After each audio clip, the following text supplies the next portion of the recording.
Hello students. मेरा नाम हिमांशु श्रीवास्तव है। मैं आपको एकेएन कैलाश ठाकुर इंस्टीट्यूट के अंदर इकोनॉमिक्स और बीसीके का पार्ट मैं आपका कवर करूंगा सीए फाउंडेशन के सिलेबस में। ये मेरा नाम हिमांशु श्रीवास्तव है।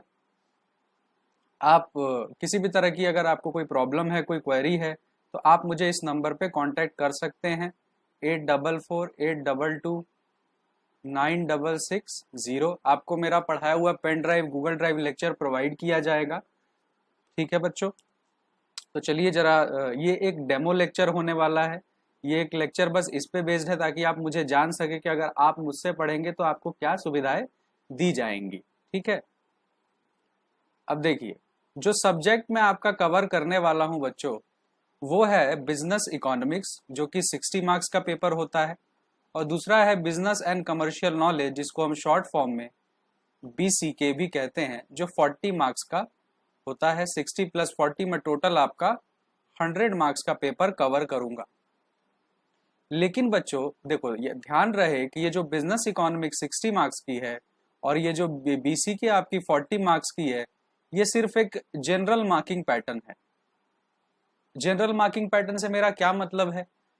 अगर हम लास्ट ईयर का पेपर देखें तो लास्ट ईयर के पेपर में बच्चों सीए इंस्टीट्यूट ने कुछ ऐसा किया कि उसने कुछ 70 to 75 क्वेश्चन के अराउंड इकोनॉमिक्स से पूछ दिया, और अराउंड 30 क्वेश्चन, 25 to 30 क्वेश्चन उन्होंने बीसीके से पूछा। तो यानी सीए इंस्टीट्यूट आपको क्या बताना चाहता है? सीए इंस्टीट्यूट आपको बताना चाहता है कि ये सिर्फ एक जनरल पैटर्न है। आप किसी भी सब्जेक्ट को लीनियंटली ना ले। आप ऐसा ना सोचे कि बिजनेस इकोनॉमिक्स तो 60 मार्क्स की है, तो मैं सिर्फ बिजनेस इकोनॉमिक्स पढ़ लूंगा तो मेरा काम हो जाएगा, या मैं सिर्फ बीसीके पढ़ लूंगा तो काम हो जाएगा। तो आपको ये गलती बिल्कुल भी नहीं करनी है बच्चों, और आपको दिमाग में ये नहीं लेकर के चलना है कि बिजनेस इकोनॉमिक्स है तो 60 मार्क्स का ही होगा और बिजनेस कमर्शियल नॉलेज है तो 40 मार्क्स का ही होगा। हाँ, इसे आप एक जनरल आइडिया जरूर लेकर के चल सकते हैं कि ऑलमोस्ट इतने क्वेश्चन आ सकते हैं, लेकिन ऐसा ही होगा इस बात की कोई 100% गारंटी नहीं है बच्चों। ठीक है, चलिए, तो मैं आपका ये दो पेपर कवर करने वाला हूं। अब बच्चों, एक सबसे बड़ा जो मिथ होता है बच्चों के दिमाग में कि सर मैं 11th-12th की बुक पढ़ करके क्या मेरा सीए फाउंडेशन क्लियर हो जाएगा? ऐसा नहीं है बच्चों, बिल्कुल भी क्लियर नहीं होगा, क्योंकि जो सीए फाउंडेशन का सिलेबस है वो एक प्रैक्टिकल सब्जेक्ट है। कैसे प्रैक्टिकल सब्जेक्ट है वो मैं आपको थोड़ी देर में बताऊंगा। सीए जो इंस्टीट्यूट ने जो सब्जेक्ट को डिजाइन किया है, उसने इंडस्ट्री वगैरह को ध्यान में रख करके, बिजनेस सेटअप्स को ध्यान में रख करके कोर्स को डिजाइन किया है। तो आप बिल्कुल भी इस धारणा में ना रहें कि 11-12 की इकोनॉमिक्स पढ़ करके आपका सीए फाउंडेशन में अच्छे मार्क्स आ सकते हैं। ऐसा मैं क्यों बोल रहा हूं? देखिए, ऐसा मैं इसलिए बोल रहा हूं क्योंकि आप 11-12 क्लास तक जो इकोनॉमिक्स पढ़ते थे वो एक सब्जेक्टिव पेपर हुआ करता था। सब्जेक्टिव पेपर का मतलब क्या है? 6 मार्क्स का क्वेश्चन है, आपने कुछ अटेम्प्ट किया तो आपको हो सकता है 4 मार्क्स मिल जाए। आपने 4 का अटेम्प्ट किया तो कुछ गलती हो गई तो आपको 3 मार्क्स मिल जाए। लेकिन यहाँ पर जो है पूरा का पूरा कॉन्सेप्ट बेस्ड लर्निंग है बच्चों, क्योंकि क्वेश्चन जो है वो एमसीक्यू बेस्ड है। अब क्योंकि क्वेश्चन एमसीक्यू बेस्ड है तो आपको कॉन्सेप्चुअल क्लैरिटी के ऊपर बहुत ज्यादा फोकस करना है। लेकिन जब कॉन्सेप्चुअल क्लैरिटी तब आती है जब सब्जेक्ट को आप बहुत ध्यान से पढ़ते हैं। 11-12 में तो आप मार्क्स लाने के पर्पज से पढ़ते हैं, लेकिन यहाँ ऐसा नहीं होने वाला है बच्चों।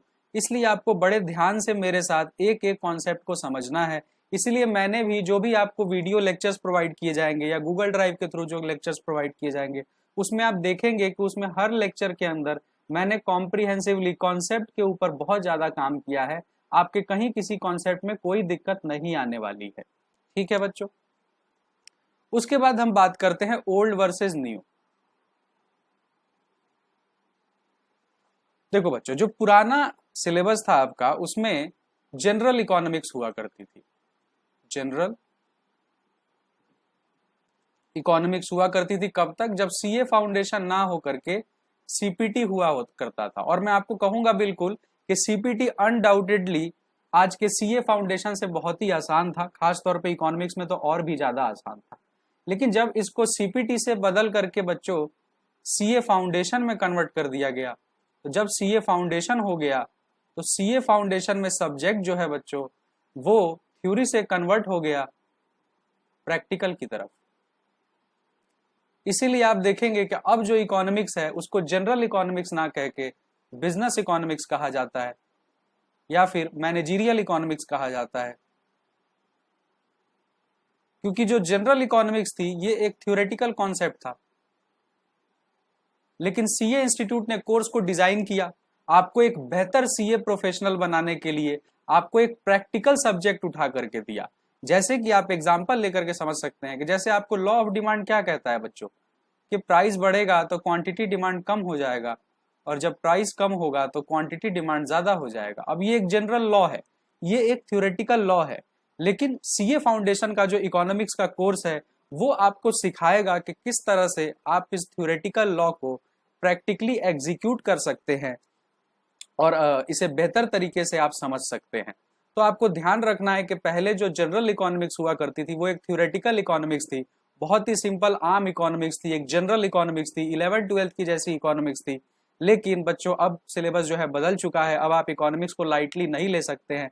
वैसे नो डाउट आज भी इकोनॉमिक्स एक हाईली स्कोरिंग सब्जेक्ट है, इसमें कोई दिक्कत वाली बात नहीं है कि इकोनॉमिक्स आज भी एक हाईली स्कोरिंग सब्जेक्ट है कि नहीं, बिल्कुल इकोनॉमिक्स आज भी एक हाईली स्कोरिंग सब्जेक्ट है, लेकिन अब आपको थोड़ा कॉन्सेप्ट के ऊपर बहुत ज्यादा काम करने की जरूरत है। तो इसीलिए मैं आपको हर लेक्चर के अंदर एक्सट्रीम फोकस करूंगा कि आपका एकदम जो कॉन्सेप्ट है वो क्रिस्टल क्लियर हो जाए।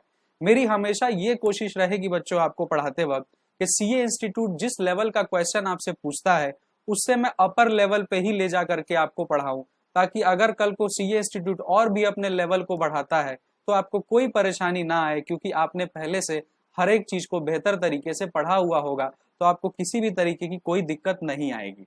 तो जो भी चीजें आज तक आप थ्योरेटिकली पढ़ते आए थे कि प्रोडक्शन कैसे होती है, कॉस्टिंग कैसे की जाती है, ठीक है, कंज्यूमर बिहेवियर क्या होता है, आपने ये सारी बातें पढ़ी, लेकिन बिजनेस इकोनॉमिक्स इन्हीं को कैसे हम रियल लाइफ में प्रैक्टिकल लाइफ के अंदर यूज करें ये हमें सिखाता है। आप कल को सीए बनेंगे तो आपसे क्या उम्मीद की जाएगी, आप एक बेहतर प्रोफेशनल बने, तो सीए इंस्टीट्यूट चाहता है कि आप चीजों का प्रैक्टिकल एप्लीकेशन सीखे। सीए इंस्टीट्यूट इस बात को समझता है कि थ्योरेटिकल एप्लीकेशंस तो आप 11-12 में सीख करके आए ही हैं, लेकिन इसको प्रैक्टिकली कैसे इस्तेमाल करना है ये आपको सीखना है किसमें, बिजनेस इकोनॉमिक्स में। तो बिजनेस इकोनॉमिक्स में बच्चों आपको ध्यान रखना है कि ये एक प्रैक्टिकल सब्जेक्ट होने वाला है, तो बहुत ज्यादा कॉन्सेप्ट के ऊपर हम इसमें काम करेंगे। ठीक है, अब मैं आगे बढ़ जाता हूं। अगला जो है अब हम बात करते हैं कि इकोनॉमिक्स का सिलेबस क्या है। तो देखिए इकोनॉमिक्स का जो सिलेबस है उसमें पहला चैप्टर है जो इंट्रोडक्टरी इकोनॉमिक्स है, इंट्रोडक्शन टू बिजनेस इकोनॉमिक्स, जिसमें हम मतलब समझेंगे कि बिजनेस इकोनॉमिक्स क्या होता है, इकोनॉमी के बेसिक प्रॉब्लम्स क्या होते हैं, प्राइस मैकेनिज्म यानी कि forces of demand and supply कैसे काम करते हैं, कैसे किसी चीज का प्राइस बढ़ता है, कैसे किसी चीज का प्राइस कम हो जाता है, डिमांड जो है कैसे प्राइस को अफेक्ट पहुंचाता है। ठीक है, ये सारी बातें हम इसके अंदर पढ़ेंगे पहले चैप्टर के अंदर। उसके बाद जो हमारा दूसरा चैप्टर है बच्चों वो है theory of demand and supply. ठीक है, जिसमें हम देखो पढ़ेंगे meaning and determinants of demand, law of demand पढ़ेंगे, इलास्टिसिटी ऑफ डिमांड पढ़ेंगे। अब आप देखेंगे कि यहाँ पर जो आपका सिलेबस है वो एक बड़ा ही अलग सा सिलेबस है। जैसे कि आप जब 11-12 में पढ़ते थे बच्चों तो आप केवल प्राइस इलास्टिसिटी ऑफ डिमांड पढ़ करके आए हैं, पर यहाँ पर हम varieties of elasticity of demand पढ़ने वाले हैं, जैसे कि cross elasticity, income elasticity, arc elasticity, advertisement elasticity, और भी तरह तरह की इलास्टिसिटीज हम यहाँ पे पढ़ने वाले हैं। यहाँ पे सिर्फ हम प्राइस इलास्टिसिटी ना पढ़ के टोटल 7 तरीके की इलास्टिसिटी पढ़ेंगे। ठीक है, जिसमें से कुछ यहाँ पे लिखा हुआ है इनकम, क्रॉस, ये सारी चीजें लिखी हैं, फर्दर इन्हीं का सब डिवीजन हो जाएगा बच्चों। फिर हम कंज्यूमर बिहेवियर पढ़ेंगे, जिसमें हम मार्शल का अप्रोच पढ़ेंगे, इनडिफरेंस कर्व अप्रोच पढ़ेंगे। मार्शल का अप्रोच बच्चों यूटिलिटी अप्रोच होता था, फिर हम इनडिफरेंस कर्व अप्रोच पढ़ेंगे, फिर हम सप्लाई पढ़ेंगे, law of supply, elasticity of supply पढ़ेंगे, डिमांड फॉरकास्टिंग पढ़ेंगे। तो ये हमारा सिलेबस होगा किसका, theory of demand and supply का। ठीक है, फिर हम बात करेंगे theory of production and cost, इसके बाद का जो हमारा सिलेबस है, जिसमें हम देखो आप 11-12 में केवल शॉर्ट रन के अंदर सब कुछ पढ़ करके आते हैं। अगर आपको थोड़ा बहुत याद हो, अगर आपने थोड़ी बहुत इकोनॉमिक्स पढ़ी हो, नहीं पढ़ी है फिर तो कोई बात ही नहीं है, लेकिन अगर आपने थोड़ी बहुत, तो शॉर्ट रन में आप क्या पढ़ते थे कि सर कुछ फिक्स फैक्टर होते थे, उनको हम वेरिएबल फैक्टर्स के साथ कंबाइन करते थे तो हमारी जो प्रोडक्शन है वो इंक्रीज डिक्रीज होती थी, ये आप पढ़ कर के आए हैं। लेकिन यहाँ जो आप थ्योरी ऑफ प्रोडक्शन हो गया या फिर जो थ्योरी ऑफ कॉस्ट हो गया, यहाँ आप शॉर्ट रन के साथ साथ लॉन्ग रन के अंदर भी पढ़ेंगे, चाहे वो कॉस्ट हो या वो प्रोडक्शन हो। तो आप देख सकते हैं कि 12th क्लास के सिलेबस से 11th क्लास के सिलेबस से काफी यहाँ पे डिफरेंट सिलेबस आपको नजर आ रहा है। सीए इंस्टीट्यूट भी बहुत समझदार है, वो जो नई चीजें उसने ऐड की है वो उस वाले एरिया से ज्यादा क्वेश्चन पूछा करता है। वो चाहता है कि आप इस सब्जेक्ट को बिल्कुल भी लाइटली ना लें। उसके बाद हम फिर प्राइस डिटर्मिनेशन देखेंगे, डिफरेंट फॉर्म्स ऑफ मार्केट, जिसमें हम परफेक्ट कंपटीशन देखेंगे, मोनोपोली देखेंगे, मोनोपोलिस्टिक देखेंगे, ओलिगोपोली आप देखेंगे तो आपका जो सीए इंस्टीट्यूट है एक दो लाइन में लिख करके ओलिगोपोली को खत्म कर देता है, पर उसने क्वेश्चन बहुत सारे पूछे हैं ओलिगोपोली से। तो ये हमारा काम है कि हम आपको इतने डिटेल में ले जा करके सिखाएं, क्योंकि हम आपको पढ़ाएंगे किस तरीके से, हम आपको पढ़ाने वाले हैं जिस तरीके से प्रीवियस ईयर के क्वेश्चन आया करते थे। हम सीए इंस्टीट्यूट के मॉड्यूल को तो फॉलो करेंगे ही, साथ के साथ हम ये भी देखेंगे कि क्वेश्चन किस तरीके के आते हैं। अब ऐसा मैं क्यों कह रहा हूं बच्चों, देखिए इसके पीछे कारण है। जैसे जब आप सीए इंस्टीट्यूट का मॉड्यूल देखेंगे तो आपको उसमें बहुत सारी चीजें ऐसी मिलेंगी जो उसमें दी हुई नहीं है लेकिन उस पर क्वेश्चन आया हुआ है, जैसे कि प्रोडक्शन पॉसिबिलिटी कर्व, अलग अलग इकोनॉमिस्ट के नाम, ठीक है। इस तरीके के जो कॉन्सेप्ट है वो या तो दिए ही नहीं है या इनडायरेक्टली दिए हैं, आपको पता भी नहीं चल पाएगा कि वो आपके साथ डिस्कस कर दिया गया है। तो ये टीचर का काम है कि उन चीजों को ढूंढ करके निकालना, जिसके लिए हम यहाँ पर बैठे हैं आपको हेल्प करने के लिए। किसी तरह की आपको चिंता करने की जरूरत नहीं है, आपको बहुत ही डिफाइंड वे में, एक प्रॉपर वे में सिलेबस कवर कराया जाएगा। नो डाउट कॉम्प्रिहेंसिवली कवर करने में मैं कुछ क्लासेस आपकी ज्यादा ले लूंगा, लेकिन इसके पीछे सिर्फ रीजन ये है कि आप हर एक क्वेश्चन सॉल्व कर पाए, कोई भी क्वेश्चन आपका एग्जाम में छूटे नहीं, ठीक है। फिर ये एक बड़ा ही बेहतरीन चैप्टर है बच्चों, ये तो कंप्लीटली, इसमें तो कोई दो मत नहीं है कि ये चैप्टर कंप्लीटली एक प्रैक्टिकल चैप्टर है और बहुत ही इंटरेस्टिंग, बहुत ही मजेदार चैप्टर है। बिजनेस साइकिल के अंदर हम प्रॉपर बिजनेस कंडीशंस को समझेंगे, बिजनेस इन्वायरमेंट की वजह से किस तरह से बिजनेस साइकिल पे असर पड़ता है, किस तरह इकोनॉमिक चेंजेस, ठीक है, स्ट्रक्चरल चेंजेस किस तरह से बिजनेस को प्रभावित करती हैं। कभी बिजनेस बहुत अच्छा चल रहा होता है, कभी बिजनेस स्लो डाउन हो जाता है, ये सारी बातें हम प्रैक्टिकली पढ़ेंगे। तो ये तो आपका बच्चों सिलेबस हो गया इकोनॉमिक्स का। अब हम बात करते हैं बीसीके के सिलेबस की, यानी कि बिजनेस एंड कमर्शियल नॉलेज के सिलेबस की। तो इसमें पहला चैप्टर बच्चों इंट्रोडक्शन का होने वाला है, बिजनेस एंड कमर्शियल नॉलेज का हम इंट्रोडक्शन पढ़ने वाले हैं कि बीसीके आखिर में है क्या और आपको इसे पढ़ना क्यों जरूरी है। ध्यान रहे कि बीसीके भी यहाँ पर थ्योरेटिकल नहीं है, बीसीके भी इस तरह से डिजाइन किया गया है कि वो भी एक कंप्लीटली प्रैक्टिकल सब्जेक्ट है। तो आप ऐसे ना समझे कि केवल इकोनॉमिक्स ही एक प्रैक्टिकल सब्जेक्ट है, बीसीके भी एक कंप्लीटली प्रैक्टिकल सब्जेक्ट है और इसको प्रैक्टिकल तरीके से मैं आपको पढ़ाऊंगा, हर एक लेक्चर को कॉम्प्रिहेंसिवली कवर किया जाएगा, ठीक है। उसके बाद हम बिजनेस इन्वायरमेंट देखेंगे कि कैसे अलग अलग, जैसे आप 12th में पेस्टल पढ़ के आए होंगे, है ना, पॉलिटिकल, इकोनॉमिकल, सोशल, टेक्नोलॉजिकल, इस तरीके की चीजें आप पढ़ करके आए होंगे, ठीक है। तो ये पेस्टल एनालिसिस वगैरह, शॉर्ट एनालिसिस वगैरह, स्ट्रेंथ, वीकनेस, अपॉर्चुनिटी, थ्रेट, इस तरह के कॉन्सेप्ट हम बिजनेस इन्वायरमेंट के अंदर कवर करेंगे। थर्ड चैप्टर में है बिजनेस ऑर्गेनाइजेशन। तो इस थर्ड चैप्टर को, इसको आप एक करंट अफेयर का चैप्टर भी कह सकते हैं, जहां पर आपको लेटेस्ट चेंजेस के साथ अपडेट रहना पड़ेगा और वो हम आपको अपडेट कराएंगे। सारा कुछ अपडेटेड होगा, जिसके अंदर बताया जाएगा कि क्या क्या नए चेंजेस आए हैं। आपको पेपर देने से पहले हर एक चीज कंप्लीटली बता दी जाएगी, आपको चिंता करने की कोई भी बात नहीं है। फिर उसके बाद government policies for business growth, नई नई, जैसे कि टैक्सेशन से रिलेटेड कोई पॉलिसी हो जाती है, एक्सपोर्ट इंपोर्ट से रिलेटेड कोई पॉलिसी हो जाती है। तो गवर्नमेंट का काम है बच्चों पॉलिसी बनाना, पॉलिसी से ही तो कंट्री चल रही है। तो जब गवर्नमेंट अलग अलग पॉलिसीज बनाती है तो अनडाउटेडली वो बिजनेस पे कोई ना कोई प्रभाव डालती होगी। जैसे मान लीजिए कि टैक्स बढ़ा दिया, भाई गवर्नमेंट ने अपनी नई पॉलिसी के तहत टैक्स बढ़ा दिया, 30% से 35% कर दिया, 40% कर दिया, तो उससे बिजनेस पे क्या असर पड़ेगा। कुछ नए इंट्रेंट्स, मतलब विदेशी कंपनियां आकर के भारत में इन्वेस्ट कर रही हैं, उनको अलाउ कर दिया गया है, उनके लिए गवर्नमेंट पॉलिसी बना रही है, तो फिर वो कैसे हमारे बिजनेस को अफेक्ट पहुंचाने वाले हैं। तो ये सब हम बहुत डिटेल में बीसीके के अंदर कवर करेंगे। फिर इसके बाद ऑर्गेनाइजेशन फैसिलिटेटिंग बिजनेस, और फिर हम लास्ट में देखेंगे कुछ कॉमन ऐसी टर्मिनोलॉजीज होंगी बच्चों, जो आपको बहुत सारी न्यूमरस टर्मिनोलॉजीज जो हैं सीए इंस्टीट्यूट ने उस चैप्टर के अंदर डाला है, और खास बात यह है बच्चों कि उसमें से बहुत सी टर्मिनोलॉजीज ऐसी होंगी जो आपने कभी सुनी ही नहीं होंगी। तो आपके मन में सवाल आ सकता है कि ऐसी टर्मिनोलॉजीज जो हमने कभी सुनी ही नहीं है वो सीए इंस्टीट्यूट ने क्यों डाल रखा है। तो वो बच्चों वो सारी वो टर्मिनोलॉजीज हैं जो आप फ्यूचर में आने में पढ़ेंगे। जब आप आईपीसीसी में जाएंगे, आप फाइनल में जाएंगे, तो आपको वो सारी चीजें पढ़नी है। तो सीए इंस्टीट्यूट का एक इंटेंशन है, वो आपको सिर्फ इतना बताना चाहता है कि आने वाले टाइम में जो चीजें आप पढ़ने वाले हो उसके बारे में आप थोड़ा सा जान जाओ। तो ये सारी बातें कॉमन बिजनेस टर्मिनोलॉजीज, एक एक टर्मिनोलॉजीज पे हम काम करेंगे, डिटेल में उसको पढ़ेंगे, समझेंगे। पूरा का पूरा सिलेबस आपका 100% मैं कवर कराऊंगा। कहीं एक full stop, comma, question mark कुछ भी नहीं छूटेगा। आप कंप्लीटली मेरे ऊपर रिलाय कर सकते हैं, सारा कुछ आपको लेक्चर्स के अंदर कवर कराया जाएगा। ठीक है। अगली बात आती है कि देखो बच्चे कहते हैं कि सर हम इकोनॉमिक्स बैकग्राउंड से नहीं है, तो क्या हमें इकोनॉमिक्स समझ में आएगी। देखिए ये बात हम भी समझते हैं कि आप बहुत से बच्चे ऐसे हो सकते हैं जिन्होंने 11-12 में इकोनॉमिक्स नहीं पढ़ी, वो साइंस साइड से हो सकते हैं, या फिर कई बार क्या होता है कि बच्चे दूसरे सब्जेक्ट ले लेते हैं इकोनॉमिक्स के अलावा। तो आपको चिंता करने की बिल्कुल जरूरत ही नहीं है, क्योंकि हम बिल्कुल बेसिक से पढ़ाएंगे। ठीक है। तो मैं आपको ये सब्जेक्ट कंप्लीटली एकदम बेसिक से, जीरो से पढ़ाने वाला हूं।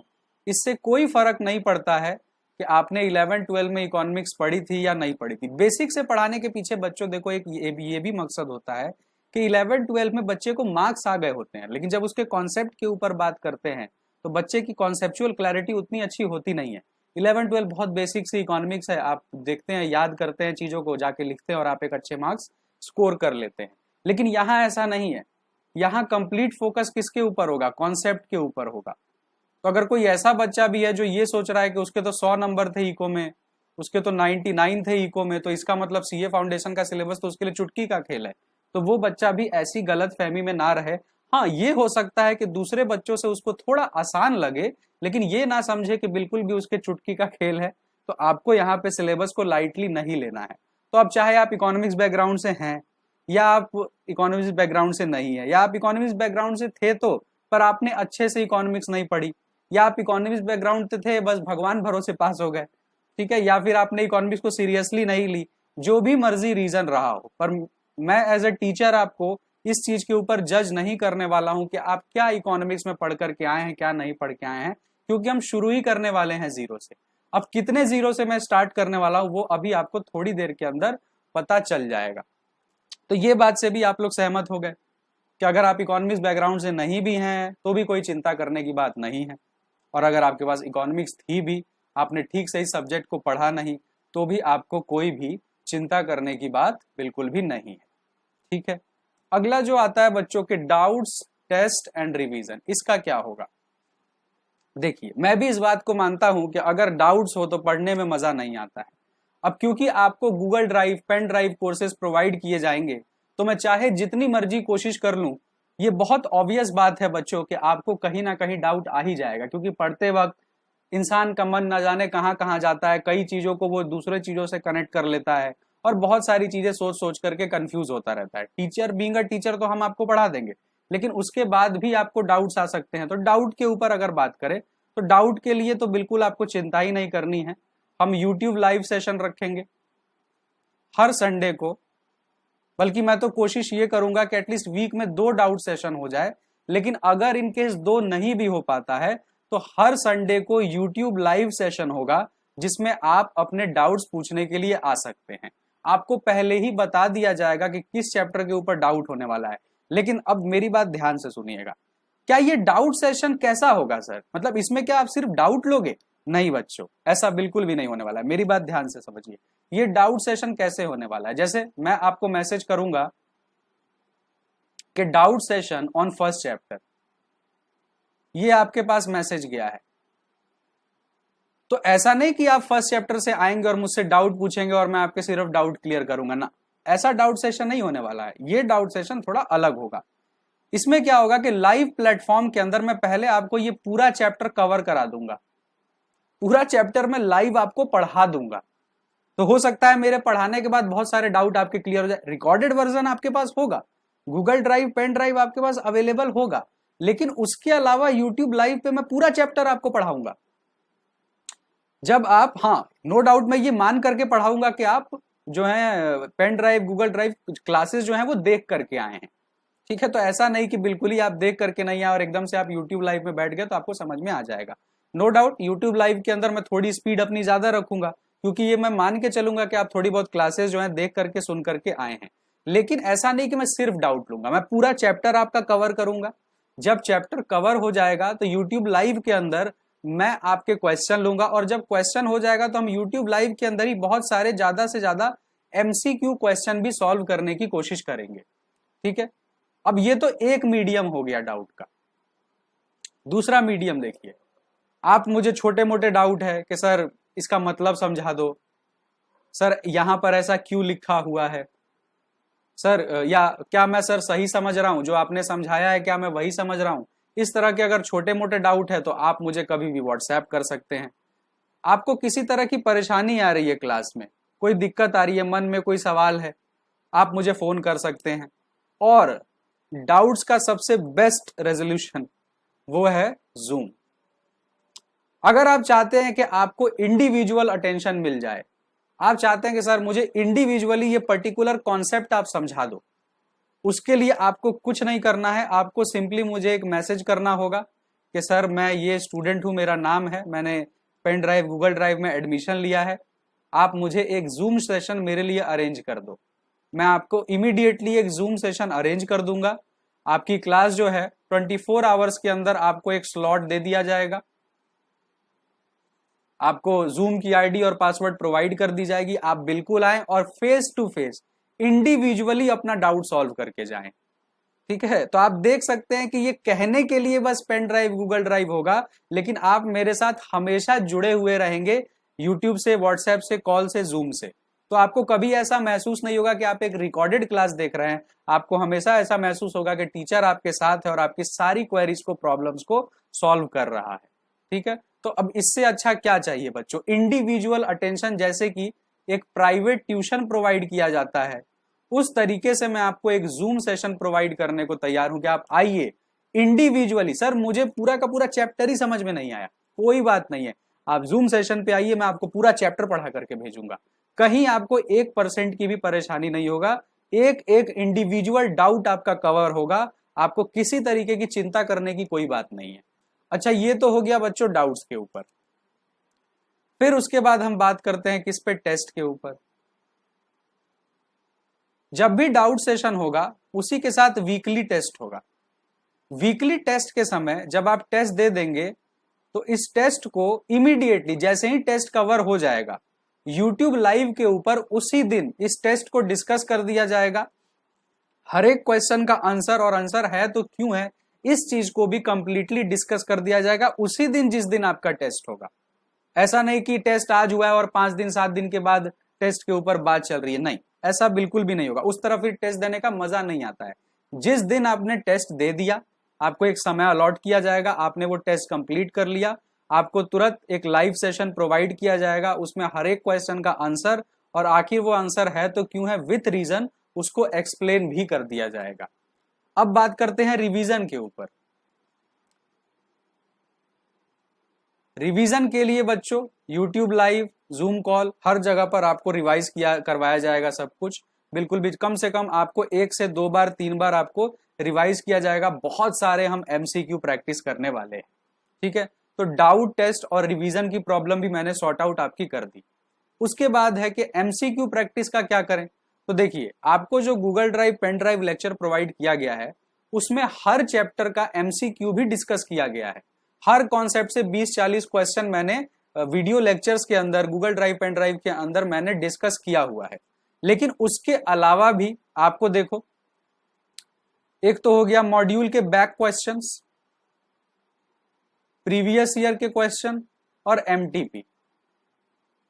इन्हें तो आप किसी भी हाल में छोड़ ही नहीं सकते हैं, ये क्वेश्चन तो आपको करना ही करना है। तो ये सारे क्वेश्चन का एक क्वेश्चन बैंक आपको प्रोवाइड हो जाएगा आंसर की के साथ। बहुत सारे क्वेश्चन तो मैं आपके साथ लाइव सेशन में ही कवर करवा दूंगा।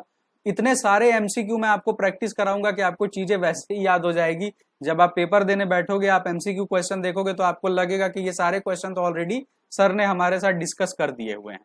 तो एमसीक्यू की भी समस्या बच्चों खत्म हो गई। उसके बाद आते हैं नोट्स मेकिंग। तो देखो बच्चे, देखो आजकल क्या है, ट्रेडिशनल जमाना गया, आज मॉडर्न टेक्निक का जमाना है। अगर आपका सीए फाउंडेशन जो इको का सिलेबस है, अगर ये एक सब्जेक्टिव पेपर होता, अगर ये एक सब्जेक्टिव पेपर होता तो मैं खुद आपसे हैंड रिटेन नोट्स बनवाता। क्यों? क्योंकि एक सब्जेक्टिव पेपर है, आपको एक बेहतर आंसर राइटिंग आना बहुत जरूरी है। लेकिन आपका जो पेपर है वो तो कॉन्सेप्चुअल पेपर होने वाला है, वो तो एमसीक्यू बेस्ड पेपर होने वाला है। तो इसका अननेसेसरी नोट्स आप ना बनाएं, आपको सब कुछ बना बनाया पीपीटी के माध्यम से प्रोवाइड कर दिया जाएगा। और मैं आपसे प्रॉमिस करता हूं इस पीपीटी के अंदर 100% सिलेबस कवर्ड है, ठीक है। लेकिन बहुत से बच्चे ऐसे होते हैं कि वो कहते हैं सर हम बिना नोट्स बनाए नहीं पढ़ पाते हैं, हमें चीजें याद नहीं होती है। तो बिल्कुल भी घबराने की बात नहीं है, आप इन्हीं पीपीटी की हेल्प से अपने नोट्स प्रिपेयर कर लीजिए, ठीक है। आपको पीपीटी की जरूरत होगी, आप मुझे मैसेज कर देना, मैं आपको पीपीटी प्रोवाइड कर दूंगा, पीपीटी का पीडीएफ आपको मिल जाएगा। लेकिन जो पीपीटी होगी बच्चों, उसमें 100% सिलेबस कवर होगा। आप ऐसे बच्चे हैं जो केवल कॉन्सेप्ट के ऊपर काम करना चाहते हैं क्योंकि इसी की जरूरत है, तो आपको सिर्फ पीपीटी को कई बार रीड आउट करने की जरूरत होगी। लेकिन अगर आप ऐसे बच्चे हैं जिसको लिख करके चीजें याद होती हैं, तो कोई चिंता की बात नहीं है, आप उसी पीपीटी की मदद से अपना जो है नोट्स भी तैयार कर सकते हैं, ठीक है बच्चों। तो ये तो हो गया नोट्स मेकिंग के। मैंने अननेसेसरी लिखवाने पे इसलिए टाइम नहीं लगाया कि थोड़ा मैं बना बनाया आपको जब दे देता हूं तो मुझे ज्यादा वक्त मिलता है आपको चीजें समझाने के लिए।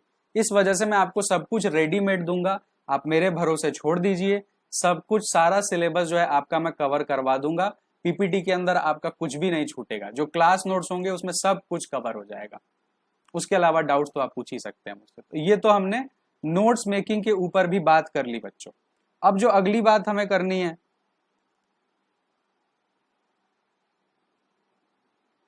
चलिए अब यहां तक तो मैंने आपको एक इंट्रोडक्शन बता दिया।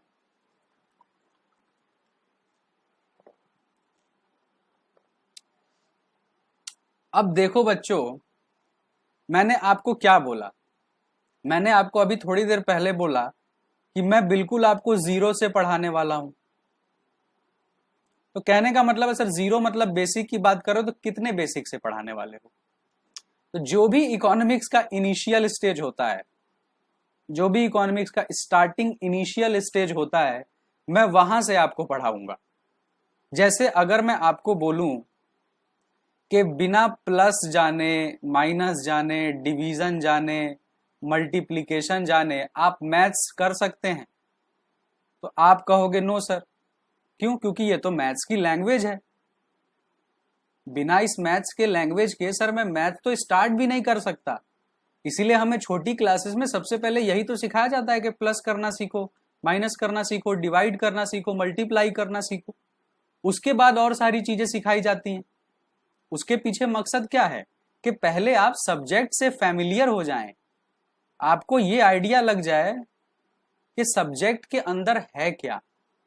तो ठीक वैसे ही कुछ ऐसे टर्म्स है बच्चों, जैसे प्लस माइनस वगैरह हैं, वैसे ही बच्चों इकोनॉमिक्स की भी अपनी एक लैंग्वेज होती है।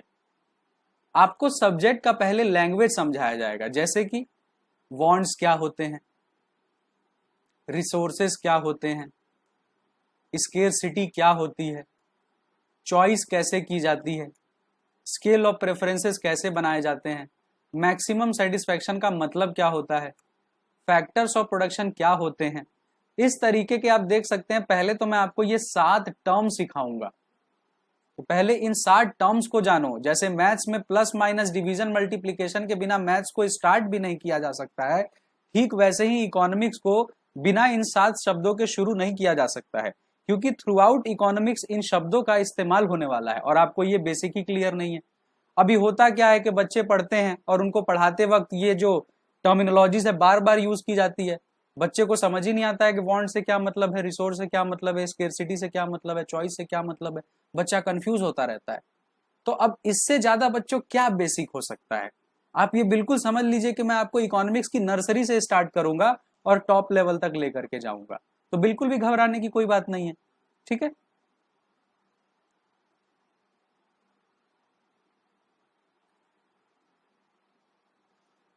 अब देखो बच्चों, अब जैसे कि अगर हम बात करें बिल्कुल बेसिक से, अगर हम बात करें फॉर एग्जाम्पल कि नीड का क्या मतलब है, नीड में और सर वांट में क्या फर्क है। पर पहले जरा समझते हैं कि नीड और वांट ये सारी चीजों को समझना क्यों जरूरी है। देखिए, नीड का मतलब होता है basic survival needs, basic survival needs. पर ये जो सर्वाइवल नीड्स है बच्चों, ये एक रियल सर्वाइवल नीड होना चाहिए। अब जब बेसिक सर्वाइवल नीड की बात आती है, तो वो आप बच्चे सोचते हैं फूड, क्लोथिंग, शेल्टर, रोटी कपड़ा मकान। ठीक है, आज के समय में एजुकेशन भी इसमें ऐड कर लीजिए और हेल्थ भी ऐड कर लीजिए। ठीक है, ये सुप्रीम कोर्ट ने बोला है कि एजुकेशन और हेल्थ भी क्या है, एक बेसिक नेसेसिटी है under article 21 of the Indian constitution, right to life and personal liberty. ठीक है, वो तो चलो मैंने एक ऐसी लीगल बात आपको बता दी। अब देखो बेसिक सर्वाइवल का मतलब क्या है, जैसे कि मान लीजिए कि आप विराट कोहली हैं, तो इनके लिए 500 रुपए की पानी की बोतल आती है, तो यही इनके लिए क्या है बच्चों, नीड है, क्योंकि ये इनके बेसिक सर्वाइवल का हिस्सा है, क्योंकि इनको 500 रुपए का जो पानी है चाहिए ही चाहिए। हमें तो नॉर्मल एक गिलास आरओ का वाटर दे दो, हम उसमें खुश हो जाते हैं, पर विराट कोहली खुश नहीं होंगे। क्यों? क्योंकि उनकी जो नीड है वो अलग तरीके की नीड है। इसीलिए बेसिक नीड का मतलब क्या है बच्चों, रियल सर्वाइवल। बच्चे सोचते हैं कि सर विराट कोहली को भी पिला दो एक गिलास पानी, प्यासा है तो वो नहीं जी पाएगा बच्चों, कुछ समय के बाद वो मर जाएगा बेचारा। उसका रीजन क्या है, क्योंकि उसका रियल सर्वाइवल 500 रुपए पानी के। अब तैमूर जब से पैदा हुआ, भाई तैमूर सबसे फेमस बच्चा है, तैमूर जब से पैदा हुआ बीएमडब्ल्यू गाड़ी के नीचे वो बैठा ही नहीं है कभी भी। तो आप उसको एकदम से ऑल्टो में बिठा देंगे, कहेंगे भाई ऑल्टो में ही बैठ जा, तो भी तू उतने ही समय में एक से दूसरी जगह पहुंच जाएगा, तो वो नहीं बैठ पाएगा बच्चों, क्योंकि वो उसके लिए रियल सर्वाइवल की तरह बात नहीं, क्योंकि अब ऑल्टो नहीं, अब बीएमडब्ल्यू ही उसकी नीड बन गई है। तो नीड जो है वो लोगों के लाइफस्टाइल पे डिपेंड करता है कि वो किस तरह की जिंदगी जीते आए हैं, उस हिसाब से उनका जो नीड है वो डिटरमाइन होता है। अब देखो बच्चों, हम वांट की बात करते हैं, तो वांट का जन्म होता है डिजायर से। आपके दिमाग में हजारों लाखों थॉट्स जो हैं डेली आते हैं, बड़ी सारी इच्छाएं आपके अंदर उत्पन्न होती हैं। अब जैसे कि मान लीजिए कि आपके दिमाग में एक दिन में 10,000 थॉट्स आए, तो आपने इन 10,000 थॉट्स में फिल्ट्रेशन की। अब 10,000 थॉट को जब आपने फिल्टर कर दिया, तो फिल्टर करने के बाद कुछ आप उसमें से 1000 ऐसी चीजें हैं जिनको आप पूरा करना चाहते हो, अपनी जिंदगी में आगे कंप्लीट करना चाहते हो, तो वो आपका क्या बन जाता है बच्चों, वो आपका वांट बन जाता है। क्योंकि आज नहीं तो कल आप उसको पूरा करने की क्षमता रखते हो। जैसे कि आज आप 12th पास हो, लेकिन आप सीए क्यों पढ़ाई कर रहे हो, क्योंकि आप जानते हो कि जिस दिन आप सीए बन जाओगे, आप वो जो लैम्बोर्गिनी फरारी बेंटले जैसी जो गाड़ियां हैं वो बड़ी आसानी से खरीद लोगे। अब ऐसा क्यों? आप अगर आप एक बात बताइए कि अगर आपको नीड ही पूरी करनी होती, तो नीड तो माता पिता आपकी पूरी कर ही रहे हैं, आपको पढ़ा रहे हैं, लिखा रहे हैं, हेल्थ प्रोवाइड कर रहे हैं, खाना दे रहे हैं, कपड़ा दे रहे हैं, घर दे रहे हैं, सब कुछ दे रहे हैं। इकोनॉमिक्स को नीड से कोई लेना देना नहीं होता है बच्चों, इकोनॉमिक्स को लेना देना होता है वांट से। डिजायर से जन्म होता है किसका बच्चों, वांट का। और इंसान अपने वांट के पीछे भागते रहता है, वो उसे पूरा करना चाहता है। कहा जाता है a man is a slave to his own desires. मनुष्य जो है बच्चों अपनी इच्छाओं का गुलाम होता है। अब हम इच्छाओं के गुलाम क्यों हैं? क्योंकि हमारी इतनी सारी अनंत इच्छाएं हैं जिसका कोई अंत ही नहीं है। ठीक है, अब जैसे कि एक एग्जांपल देखिए, भाई आप पैदल चलते थे, बहुत बहुत आपका पैर दुखता था, आप एक पेडेस्टेरियन थे, पद यात्री थे, पैदल चला करते थे, बहुत पैर दुखता था। आपने ईश्वर से कहा हे ईश्वर साइकिल दिला दे, तो आपका साइकिल का वांट पूरा हो गया। फिर आपने कहा कि साइकिल चलाने से भी पैर का बहुत इस्तेमाल होता है, एक मोटर बाइक हो जाती तो मेरे पैर नहीं थकते। भगवान ने ये भी सुन लिया, आपको ये भी प्रोवाइड करा दिया। फिर आप बोले कि आप मोटर बाइक पे चलते हो, बहुत आपको धूप लगती है, मेरे पास एक कार होती तो जिंदगी आसान हो जाती। तो भगवान ने ये भी सुना और आपको एक कार प्रोवाइड कर दी।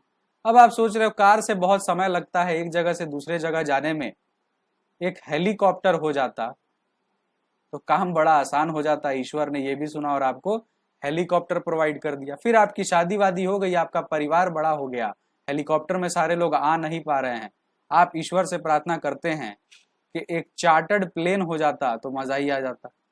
प्रभु ने ये भी सुना और आपको एक चार्टर्ड प्लेन भी प्रोवाइड कर दिया। तो आप देख सकते हैं कि लगातार जो वांट है इनका जन्म होता रहता है। ठीक है, वांट्स का जो जन्म है बच्चों लगातार होते रहता है, हम एक जगह कभी भी नहीं रुकते हैं। आपको क्या लगता है कि आप सीए बन जाएंगे तो आपकी जिंदगी रुक जाएगी? जब आप सीए बन जाओगे तो कुछ समय के बाद ये सीए की डिग्री जिसके लिए आज आप तरस रहे हो, मेहनत और शिद्दत कर रहे हो, जिस दिन सीए बन जाओगे उस दिन आपको ये सीए डिग्री छोटी लगने लगेगी।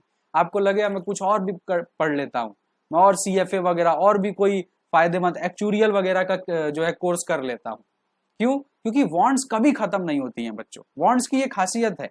वांट्स की क्या खासियत है? देखिए, वांट्स की खासियत है कि पहला ये क्या है बच्चों, वांट्स जो होते हैं ये अनलिमिटेड होते हैं। वांट्स जो होते हैं बच्चों ये क्या होते हैं? वांट्स अनलिमिटेड होते हैं। दूसरा, ये री अकरिंग बाई नेचर होते हैं बच्चों, री अकरिंग बाई नेचर। अब इसका क्या मतलब है? देखो, न्यू वांट्स जो हैं, न्यू वांट्स जो है वो तो अराइज होती ही है। ठीक है भाई, कल तक आपके पास साइकिल नहीं थी, आज आपके पास साइकिल है। अब साइकिल है तो आप सोच रहे हो कि मोटर बाइक हो जाए, मोटर बाइक है तो आप सोच रहे हो कार हो जाए। तो नई नई वांट का तो जन्म हो ही रहा है। लेकिन जो आपकी ओल्ड वांट्स हैं, पुरानी जो जरूरतें हैं, वो खत्म थोड़ी हो जाती है बच्चों, वो रीअकर हो जाती हैं। भाई कल खाना खाया था, आज भी खाना है कि नहीं? कल कुछ कपड़े लिए थे, आज भी लेना है कि नहीं? कल पढ़ाई की थी, आज भी पढ़ना है कि नहीं? तो जो पुरानी वांट है बच्चों वो तो बार बार आते ही रहती है, रीअकर होते ही रहती है, और नए नए वांट्स का भी जन्म होते रहता है। तो ये तो बच्चों खासियत हो गई वांट्स की।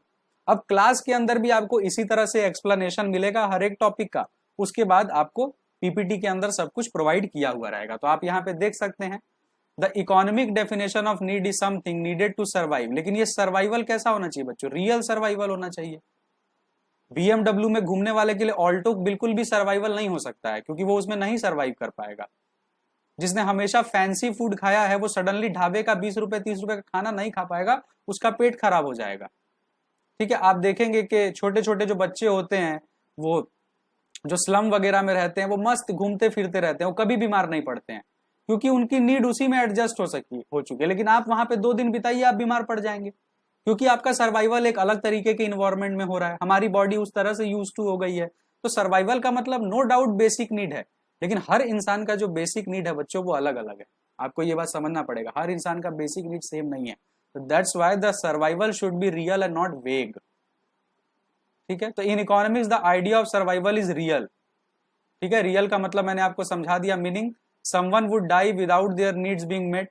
This include things like food, water and shelter. लेकिन फूड की क्वालिटी कैसी होगी, वाटर की क्वालिटी कैसी होगी, शेल्टर की क्वालिटी कैसी होगी, ये किस चीज पे डिपेंड करता है कि आपका लाइफ स्टाइल कैसा है।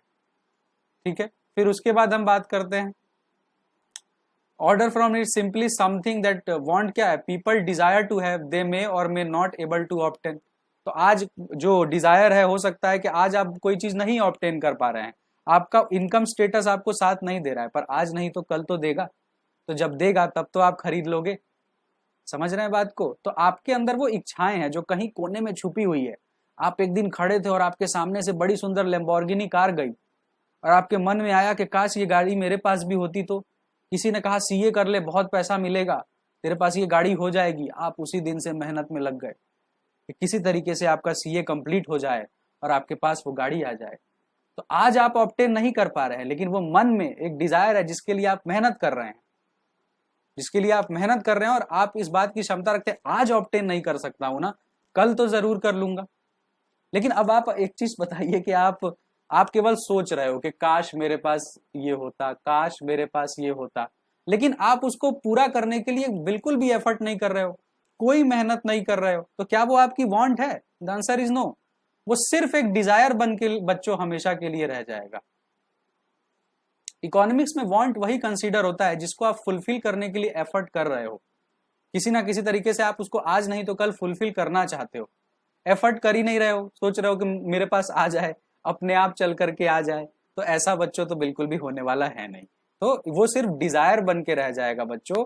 वांट में कन्वर्ट होने के लिए आपको उसके साथ एफर्ट को ऐड करना पड़ता है, मतलब फुलफिलमेंट की क्षमता को ऐड करना पड़ता है। वो जरूरी नहीं है कि आज ही हो जाए, फ्यूचर डेट में भी हो सकता है। ठीक है, तो वांट का आप ये दो बातें ध्यान रखेंगे कि अनलिमिटेड होते हैं और ये रीअकरिंग बाय नेचर होते हैं बच्चों। फिर उसके बाद अगर हम बात करें, ठीक है, अब रिसोर्स क्या होते हैं, तो देखो बच्चों इस धरती पर हर एक चीज रिसोर्स है। अब रिसोर्स क्या होते हैं, तो इकोनॉमिक लैंग्वेज में बच्चों रिसोर्स को कहते हैं these are those goods and services which are used to produce another goods and services। जैसे मान लीजिए कि आपके पास शुगर है, टी लीव्स है, चाय पत्ती, आपके पास जिंजर है यानी कि अदरक, तुलसी के पत्ते हैं, मिल्क है, लेमन है, तो इन सब का इस्तेमाल करके आप क्या बनाओगे बच्चों, टी बना दोगे। तो टी एक फाइनल प्रोडक्ट है और ये उसको बनाने के लिए, तो इसको बोलते हैं इंटरमीडिएट प्रोडक्ट, इंटरमीडिएट प्रोडक्ट। तो ये इंटरमीडिएट प्रोडक्ट भी अपने आप में एक रिसोर्स है, और ये जो चाय बन के तैयार हुआ है बच्चों, ये भी अपने आप में एक रिसोर्स है। तो एक गुड ने दूसरे गुड को बनाने में हेल्प की, तो हर एक चीज अपने आप में क्या है बच्चों, रिसोर्स है। कोई भी धरती पर कोई भी चीज यूजलेस नहीं होती है बच्चों। आप जो घर में अपना कूड़ा फेंक देते हैं, वो कूड़े वाले का घर उससे सरवाइव कर जाता है, उसके लिए वही रिसोर्स है। तो कोई भी चीज जो है जो दूसरे किसी और चीज को बनाने में मदद करे, वो रिसोर्स की तरह काम करती है। धरती पर मौजूद हर एक चीज अपने आप में क्या है, एक रिसोर्स है। अपने आसपास आप जितनी भी चीजें देख रहे हैं वो सब कुछ रिसोर्स है। आपके जेब में जो पैसा है वो रिसोर्स है, आपने जो कपड़े पहने हैं वो रिसोर्स है, आप जो खाना खा रहे हैं वो रिसोर्स है। आप अपने आप में एक रिसोर्स हैं, ह्यूमन रिसोर्स जिसको कहते हैं। ठीक है, तो उसी तरह इन economic resource is defined as service और other asset use to produce goods and services. तो इस एसेट का इस्तेमाल करके ये वाला एसेट बना दिया गया जिससे ह्यूमन नीड को क्या किया जा सके, पूरा किया जा सके। तो ये रिसोर्स हो गया। अब रिसोर्स की खासियत के ऊपर बात करते हैं बच्चों। देखो रिसोर्स जो है ये वांट्स के अपोजिट चलते हैं, क्योंकि अगर रिसोर्स वांट्स के साथ चलते ना तो जिंदगी में कोई प्रॉब्लम ही नहीं होती, तब तो इस सब्जेक्ट की जरूरत नहीं होती। जैसे वांट्स क्या होते हैं बच्चों, अनलिमिटेड, पर रिसोर्सेज हमेशा क्या होते हैं, लिमिटेड। दूसरा, रिसोर्सेज का बच्चों ऑल्टरनेटिव यूज होता है, ऑल्टरनेटिव यूज। जैसे मिल्क, अब मिल्क अपने आप में एक रिसोर्स है, पर सेम मिल्क का अलग अलग यूज है। जैसे मान लीजिए कि मिल्क बहुत एक्सपेंसिव है, तो मिल्क जो है बहुत एक्सपेंसिव है, तो आप किसी तरह से कोशिश करेंगे कि आपको चाय पीने को मिल जाए। लेकिन वही मिल्क सस्ता हो जाए तो आप इससे मिठाइयाँ बनाना शुरू कर देंगे, आप इससे पनीर बनाना स्टार्ट कर देंगे, ठीक है, आप इससे घी बनाना स्टार्ट कर दोगे, आप इससे दही बनाना स्टार्ट कर दोगे। अब रिसोर्स सेम है पर इसके यूजेस देख रहे हैं, बहुत सारे अलग अलग यूजेस हैं। ये एक मान लीजिए कि पीस ऑफ लैंड है, जमीन का एक टुकड़ा है, और यहां पे आज तक एग्रीकल्चर यानी कि फार्मिंग हुआ करती थी। आपने क्या किया, कहा कि इसे बंद करो, यहां पे एक बैंक खोलेंगे। तो देख सकते हैं कि पीस ऑफ लैंड सेम है, जो आपका एग्रीकल्चरल लैंड है वो सेम है, लेकिन अब आपने सेम रिसोर्स को बैंक में कन्वर्ट कर दिया। कल आप बैंक बन करके वहां पे कुछ और मॉल बना देते हैं मान लीजिए। तो रिसोर्सेज के क्या होते हैं, तो ध्यान रखना है बच्चों के वांट्स क्या है, अनलिमिटेड है और रीअकरिंग बाय नेचर है। वैसे ही रिसोर्स क्या है, रिसोर्स लिमिटेड है और इनके ऑल्टरनेटिव यूजेस हैं। तो ये रिसोर्स का फीचर हो गया। अब प्रॉब्लम क्या आती है बच्चों असल जिंदगी में, कि ये जो हमारे वांट्स हैं ये हमेशा हमारे रिसोर्सेज से ज्यादा होते हैं। हमारी इच्छाएं, भाई जेब में 5,000 होगा तो जूता 10,000 का पसंद आएगा, जब जेब में 10,000 होगा तो जूता 20,000 का पसंद आएगा, जेब में अगर 30,000 है तो फोन 60,000 का पसंद आता है। तो हमेशा हमारी इच्छाएं हमारे रिसोर्सेज से क्या होती हैं, ज्यादा होती हैं। तो जहां भी वांट ज्यादा हो, रिसोर्सेज क्या हो, कम हो, तो इनके रिलेशन में किसी का जन्म होता है और उस व्यक्ति को कहते हैं या उस कॉन्सेप्ट को कहते हैं स्केर्सिटी। ठीक है, कि जब भी हमारे वांट्स क्या है, ज्यादा हैं और हमारे रिसोर्सेज क्या है, कम है, तो वहां जन्म होता है बच्चों किसका, स्केर्सिटी का। अब इस स्केर्सिटी की वजह से दूसरे एक और चीज का जन्म होता है, चॉइस का, है ना। मान लीजिए कि आपके पास 5,000 रुपए है और आपके पास अलग अलग शूज का ऑप्शन है, एक 3,000 का शूज है, एक 4,000 का शूज है, एक 5,000 का शूज है, एक 10,000 का शूज है और एक 20,000 का शूज है। अब आपको ये 10,000 वाला शूज पसंद आ रहा है, पर आपके जेब में कितने हैं, 5,000, तो आप ये 10,000 वाला शूज तो ले नहीं सकते हैं, है ना। तो यहाँ आप देख सकते हैं कि आपके पास रिसोर्सेस कम है, मतलब आपको पसंद तो 10,000 का है पर आपके पास है 5,000, तो आपके पास रिसोर्स कम है पर आपकी वांट ज्यादा है। तो आप इसको क्या, ये स्केर्सिटी का जन्म हो गया, कमी है भाई। तो आपको अल्टीमेटली इनमें से या तो ये लेना पड़ेगा या ये लेना पड़ेगा या ज्यादा से ज्यादा ये वाला पेयर लेना पड़ेगा। तो आपको बताइए चूज करना पड़ रहा है कि नहीं, और बताइए बचपन से आप इस समस्या से जूझते हुए आए होंगे कि नहीं, कि आपको चूज करना पड़ रहा है, बार बार चूज करना पड़ रहा है। क्यों, क्योंकि स्केर्सिटी है। बचपन से समस्या है आमदनी अठन्नी और खर्चा रुपया। इंसान की फितरत ऐसी होती है ना बच्चों, कि उसके पास जितना पैसा होता है ना, वो उससे महंगी चीजें ही पसंद करता है। ठीक है, वो चादर के बाहर ही पैर फैलाता है और स्केर्सिटी का जन्म हो जाता है। फिर कहता है जी बहुत बेकार मेरी जिंदगी है, ठीक, और मुझे चीजें जो है मिल नहीं पाती हैं, मैं बड़ी मेहनत कर रहा हूं, पर वो ये नहीं देखता है कि वो हमेशा रिसोर्स से ज्यादा इच्छाएं पाल रहा है। तो स्केर्सिटी बच्चों क्या जन्म देता है, किसको जन्म देगा, चॉइस को। और चॉइस फिर बच्चों जन्म देता है स्केल ऑफ प्रेफरेंसेस को। स्केल ऑफ प्रेफरेंस का क्या मतलब है, जो कंज्यूमर होता है वो प्रायोरिटी के बेस पे डिसाइड करता है। जैसे वो बंदा ये सोच सकता है कि अभी फिलहाल चलो 3,000 वाला ही ले लेता हूं, बाद में 4,000 वाला ले लूंगा, या वो सोचता है कि चलो अभी 5,000 का ले लेता हूं, बाद में कभी पैसा कमाऊंगा ना तो 10,000 वाला ले जाऊंगा, उसके बाद और पैसा कमाऊंगा ना 20,000 वाला ले जाऊंगा। तो वो क्या कर रहा है, प्रायोरिटी के आधार पे अपने स्केल डिसाइड कर रहा है, अपने प्रेफरेंसेस डिसाइड कर रहा है। ठीक है, तो इसको ध्यान रखिएगा कि जब भी वांट्स के रिलेशन में रिसोर्सेस कम होते हैं और वांट हमारी ज्यादा होती है तो स्केर्सिटी का जन्म हो जाता है। ठीक है, और स्केर्सिटी जन्म देती है किसको बच्चों, चॉइस को, और चॉइस जन्म देता है बच्चों किसको, स्केल ऑफ प्रेफरेंस को। अब मेरी बात समझिए, अब हमारा जो पूरा जीवन है बच्चों इसी में तो निकल गया, अपनी अनलिमिटेड वांट्स को अपने लिमिटेड रिसोर्स के साथ एडजस्ट करने में हमारी पूरी जिंदगी निकल गई, और पूरी जिंदगी हम इकोनॉमिक्स पढ़ते आए, लेकिन प्रैक्टिकली हमें आज पढ़ने को मिल रहा है। तो इकोनॉमिक्स क्या है, इकोनॉमिक्स कुछ नहीं है बच्चों, इकोनॉमिक्स सिर्फ इतना है कि how a consumer adjusts his unlimited wants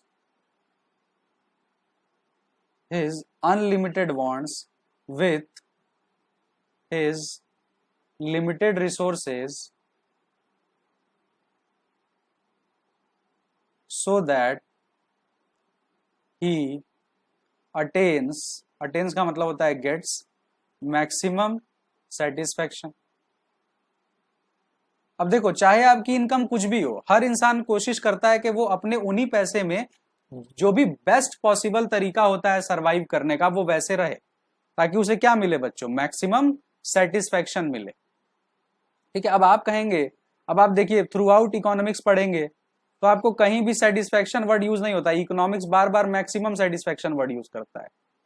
अब ये सेटिस्फैक्शन और मैक्सिमम सेटिस्फैक्शन में क्या फर्क है भाई, आप लिखते लिखते आपका पेन खत्म हो गया, इंक उसका खत्म हो गया, अब आप क्या करेंगे, 30 सेकंड सोचिए आप क्या करेंगे, पहले अपने मन में सोच लीजिए, मैं चुप रहता हूं। तो आपके मन में ये आया होगा सर नया पेन ले लेंगे, रिफिल लगा लेंगे, बोरो कर लेंगे, जाके खरीद लेंगे, अलग अलग चीजें आएंगे, लेकिन आप एक चीज भूल गए, आप उसको सबसे पहले ऐसे ऐसे हिला करके देखेंगे कि भाई तू ऐसे कैसे खत्म हो गया, जाते जाते 2 लाइन तो लिखवा के जा। अब सेटिस्फाई तो आप वही हो गए थे जहां पर वो बेचारा पेन दम तोड़ गया था, लेकिन आप चाहते हैं नहीं 2 लाइनें तो और लिखनी पड़ेगी। वहां आप क्या चाहते हैं बच्चों, वहां आपका जो नेचर है वो मैक्सिमम सेटिस्फेक्शन चाहता है। वैसे ही भाई आप सब्जी खरीदने जाते हैं, 50-100 रुपए की सब्जी खरीद लेते हैं, आप में एटीट्यूड आ जाता है, इतनी सारी सब्जी खरीदी है, धनिया मिर्ची तू फ्री नहीं देगा यार। अरे भाई लेने तो सब्जी गए थे, सब्जी के तुमने पैसे भी दिए, लेकिन धनिया मिर्ची पे लड़ाई हो जाती है। भाई हम नहीं ले रहे तुम्हारी सब्जी, तू 2 पत्ते धनिया के नहीं डाल सकता है। खासतौर पे लेडीज वो भिड़ जाती हैं कि तू 2 पत्ते धनिया के नहीं डाल सकता यार, मैंने 100 रुपए की सब्जी खरीदी है। वो बेचारा डाल देता है। तो वो लेडी ऐसा क्यों कर रही है, क्योंकि उन्हें मैक्सिमम सेटिस्फेक्शन चाहिए।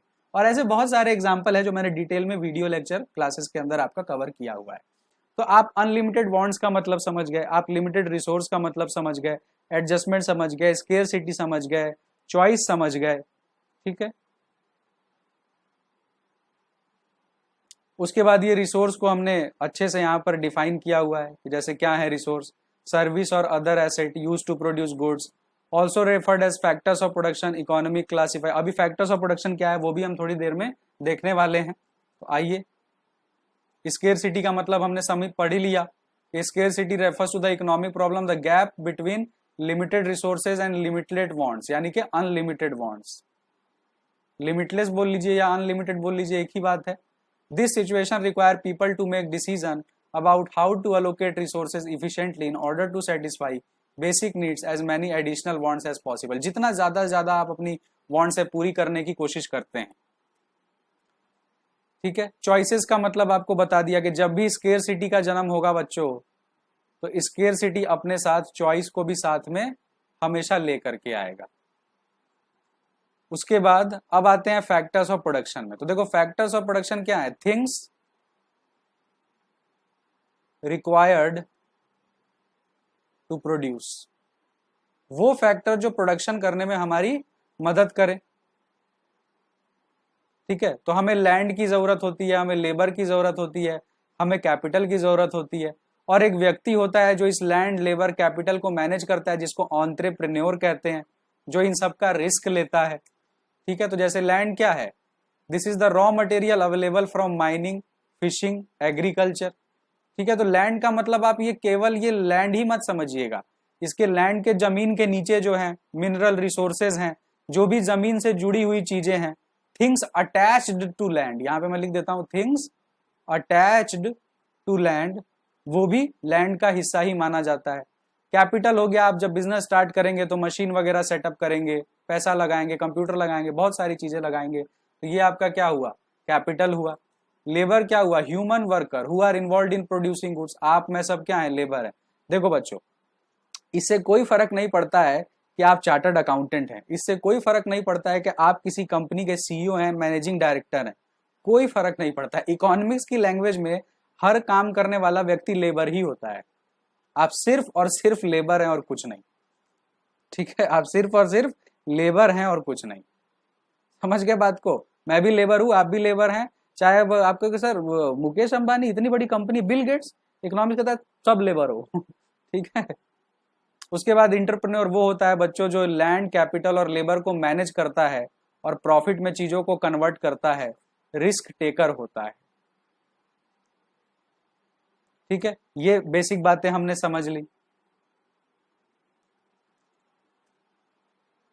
उसके बाद देखो बच्चों, इकोनॉमिक एक्टिविटीज क्या होती है। इकोनॉमिक एक्टिविटीज वो एक्टिविटीज होती है जिससे आप अपनी लाइवलीहुड, अपना रोजगार कमाते हो, या फिर आप कह सकते हो जिससे कोई ना कोई इनकम जनरेट होती है, जिससे कोई इनकम जनरेट होती है। जहां ऐसे कि भंडारा देख सकते हैं आप, तो यहाँ क्या इनकम जनरेट हो रही है, या कोई इनकम जनरेट नहीं हो रही है। ये कोई लाइवलीहुड के लिए बेचारा आदमी थोड़ी खड़ा है, ये तो समाज सेवा कर रहा है।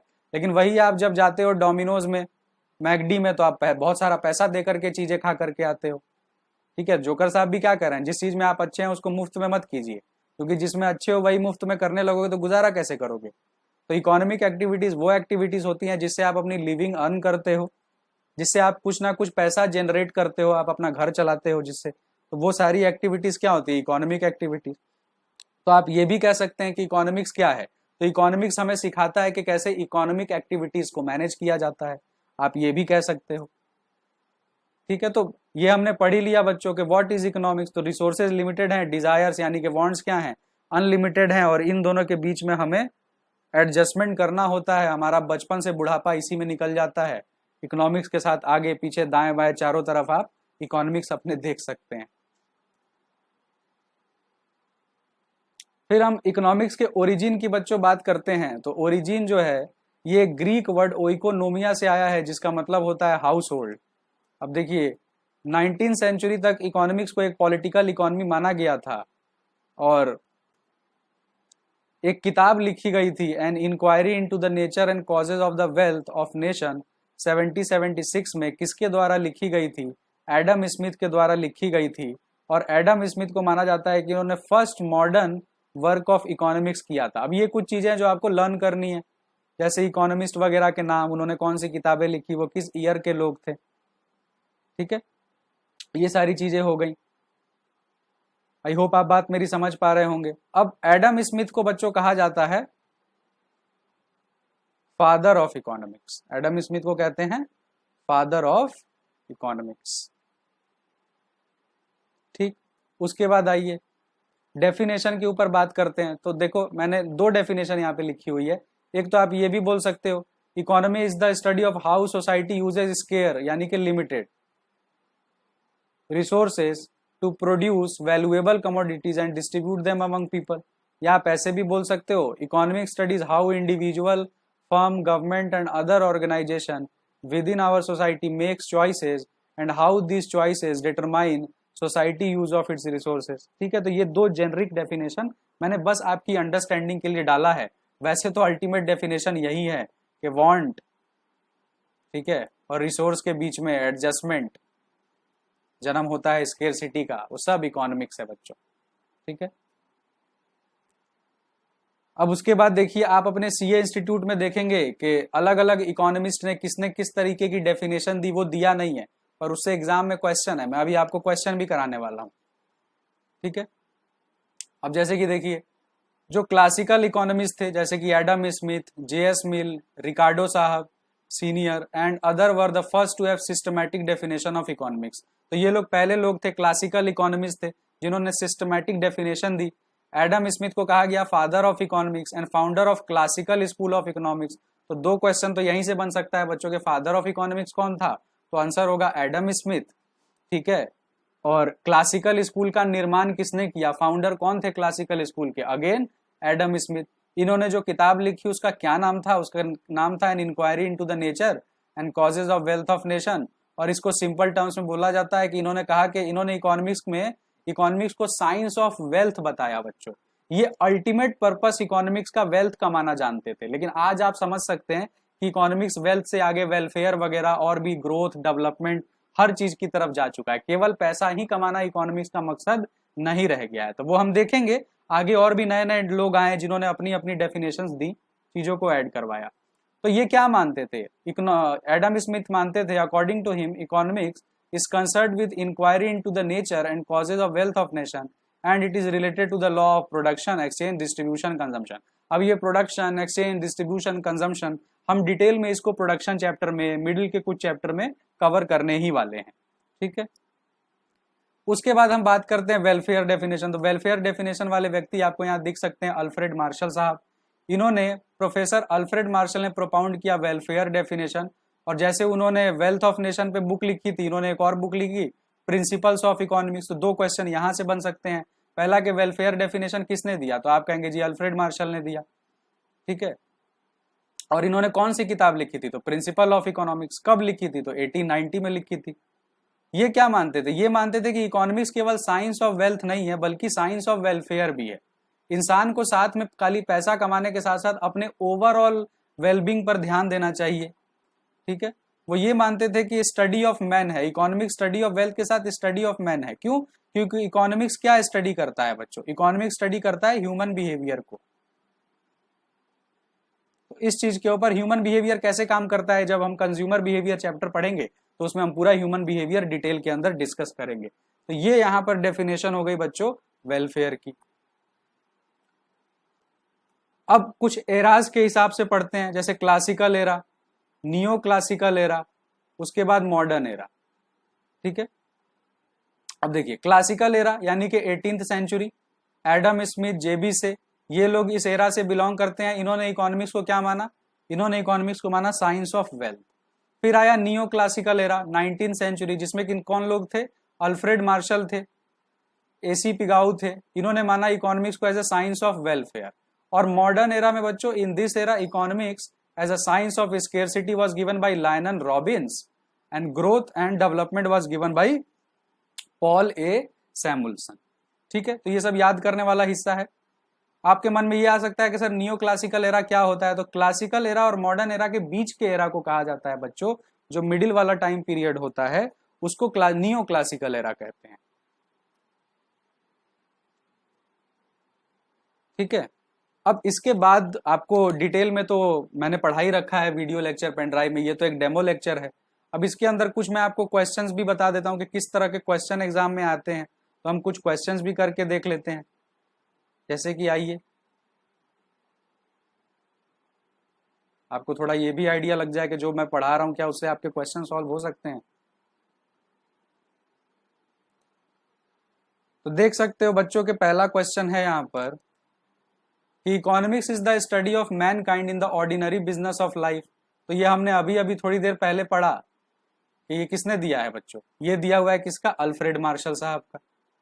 फिर उसके बाद अकॉर्डिंग टू रॉबिन्स, देखो दो बातें समझ लो, वांट्स को इकोनॉमिक्स की लैंग्वेज में बच्चों कहते हैं एंड्स,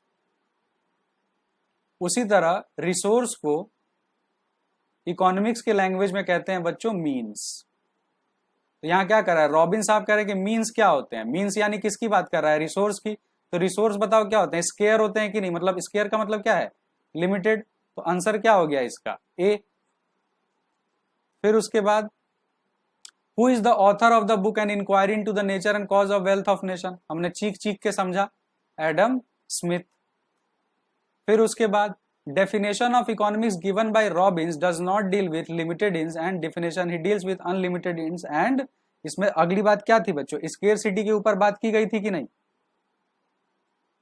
ठीक है, economics is neutral between wants and ends. अब ये देने वाले व्यक्ति थे एल रॉबिन्स। ये सब कुछ पीपीटी में कवर है।